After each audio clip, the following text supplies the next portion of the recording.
All right, what is going on, everyone? Welcome to today's video.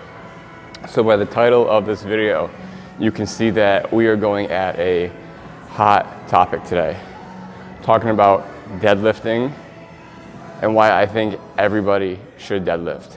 Before you get defensive, triggered, let me explain what I mean by I think everybody should be deadlifting. So I want to start off by saying one of the biggest misconceptions with that statement is that when people hear the word deadlifting, their first thought is to immediately think of conventional straight bar deadlifting. And that is not what everybody should do. So when I say that everybody should be deadlifting, there is a large variety of deadlift variations that can be used. And depending on where you or like a client or somebody is at, would depend where and what is the best variation for them. Good, so one of the big reasons I say that everybody should be deadlifting is because it is a fundamental human movement pattern. Deadlifting is training how to pick things up from the floor, which is something that we all do every day. And it's one of those movement patterns where you just don't even realize that you're doing it throughout the day. Just so ingrained in us, and so we're gonna be so nonchalant with it. And a lot of things that we're picking up from the floor aren't necessarily like super heavy, or they might not be super conventionally shaped. So we don't really like think about it much, and it's just kind of something that we're doing. But we do it every day, along with a bunch of other patterns, which I'll make a video on later on. But when you stop picking things up from the floor and lose that ability to pick things up from the floor, you lose a part of being human. You lose something that makes you human, and you lose that freedom to move how your body should be able to move. So train deadlifting to keep your body moving how it should be moving. All right, so the first deadlift variation that we're going to cover today, and this is where I start the majority of clients, is with a kettlebell deadlift. The reason we start with a kettlebell deadlift is because it's safe and it really helps teach like that hinge deadlifting pattern, and it's really easy to break it down into steps and kind of help people figure out each individual part of it and how their body should move through it. So when you progress eventually to barbell, it all kind of connects, transfers over. So with a kettlebell deadlift, I'm gonna go from the front and from the side. From the front, we're gonna line up balls of the feet about shoulder width, and balls of the feet in line with the handle. Then straight down, we're gonna hold the handle. As we come up, we're gonna imagine breaking and trying to bend that handle in half this way, which is gonna help turn on and activate the lats and keep that upper back tight. So we down here, pull this back, then we're just gonna stand straight up, and just like that. Then most of the cues happen on the way down, where for the descent back down to the floor to finish the rep, hips go back first as far as they can, then the knees bend. Hips back, then knees. And so this, using the kettlebell, can help break the deadlift pattern down into those individual steps, where the first few times someone goes through it, it's a little choppy, a little broken up. So we'll be down here, set, up, hips, knees. They might relax, reset, back up.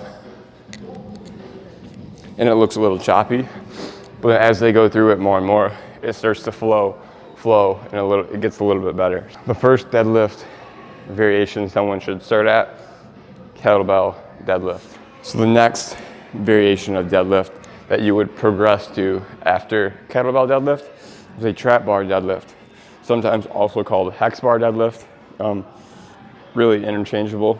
But this follows suit and is very similar to that kettlebell deadlift, and to where it really helps still teach that deadlift pattern. This though allows you to load more weight than a kettlebell does, because kettlebells typically, I mean, most gyms, a lot of gyms don't have kettlebells actually. Then some that do. I know here, we only go up to 60.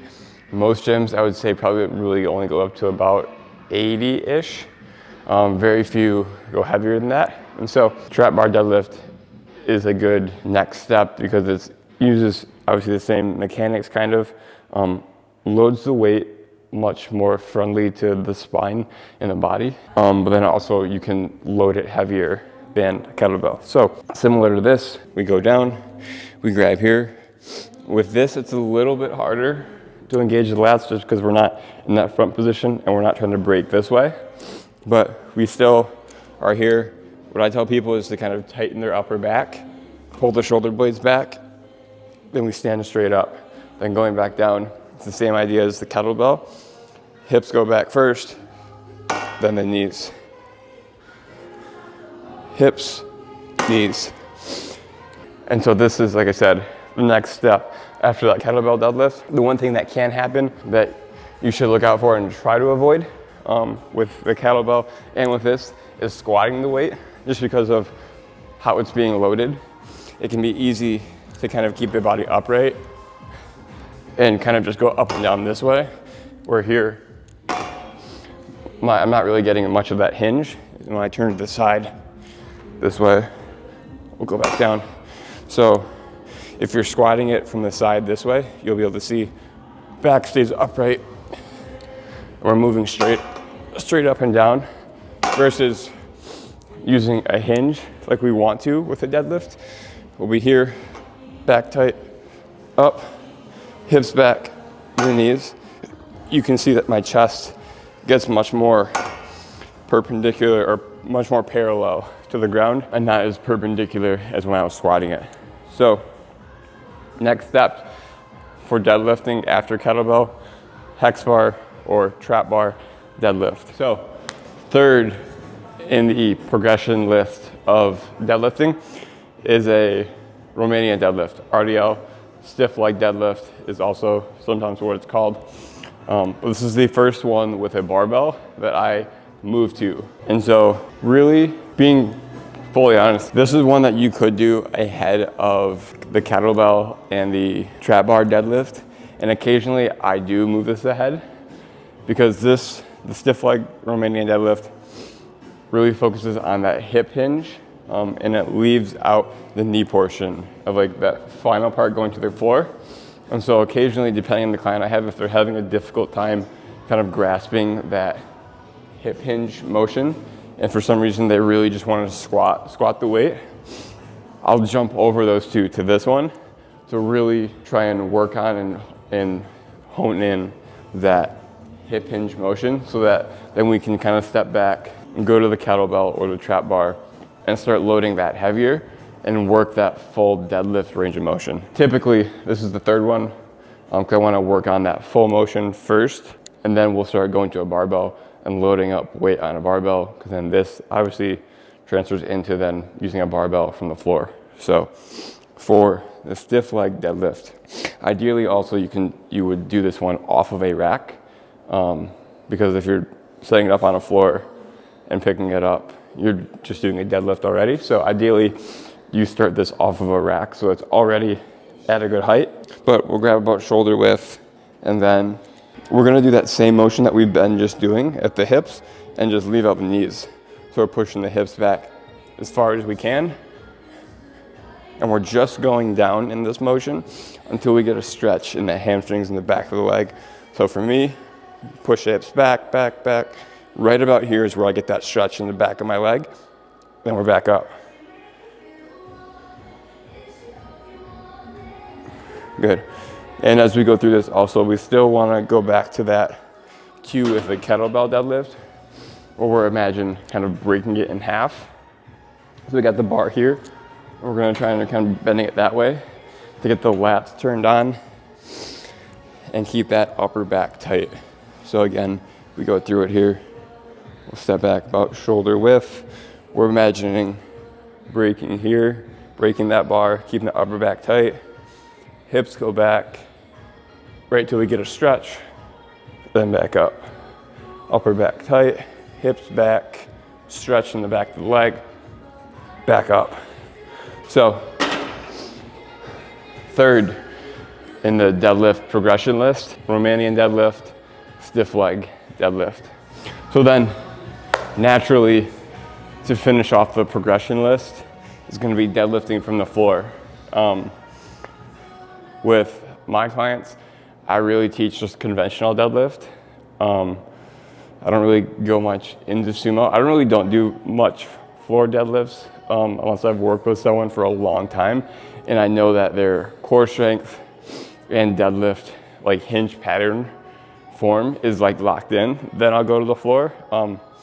But that takes a long time, long progression, and I really want to make sure that everything else is locked in so that when we go to the floor, everything is up to par strength-wise, stability-wise, so that we're not going to have any issues deadlifting from the floor. So going from the floor, same idea as what we've built on through those first three, breaking the bar, keeping the upper back tight, hips go back first, then the knees. And so then we put that all together with a barbell.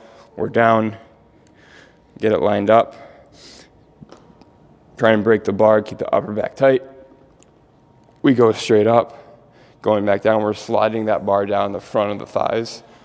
So we're sliding it down as the hips go back. Once we get about knees, they bend, we're back to the floor.